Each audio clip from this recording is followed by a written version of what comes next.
So yun, good morning. Good morning po. Ngayon po ay June 10 at alas 7 po ng umaga. Gusto ko lang pong ipakita sa inyo yung aking kakao. At ito po ay, ito na siya. At kulay dilaw na siya. At kung meron man pong mga nakakaalam, kung pwede na ba siya pitasin o mag-iintay pa kami, sobrang laki niya po. Sobrang laki. Ito po yung unang-unang bunga. At 6 na buwan na po siya. Mula nung nakita ko.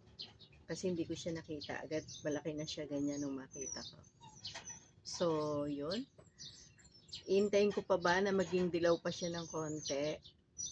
O pwede ko na siya pitasin? Kasi baka hindi namin makuha. Baka iba yung umani. Paki-comment naman po kung ilang buwan siya talaga bago mahinog. O kung talagang hintayin ko siya maging dilaw. Kasi yung nakikita ko pa sa YouTube, sa agri-business,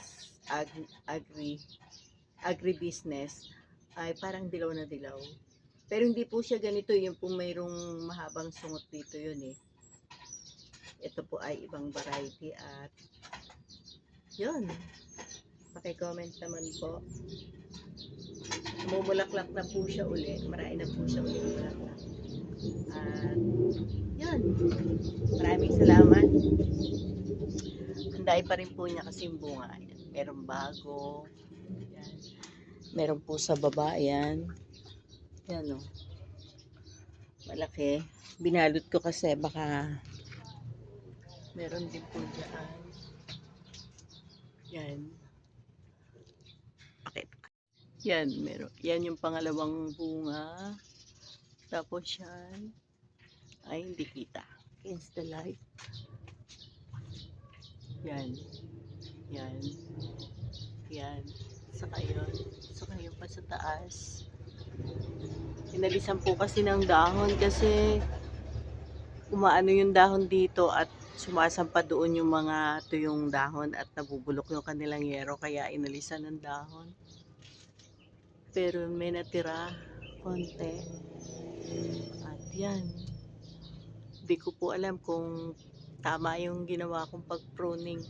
Pero kailangan po kasi alisin yung dito na dahon kasi pumapasok dito sa yero ng kapitbahay. So yan. Ang lalaki na po nan. Ang lalaki.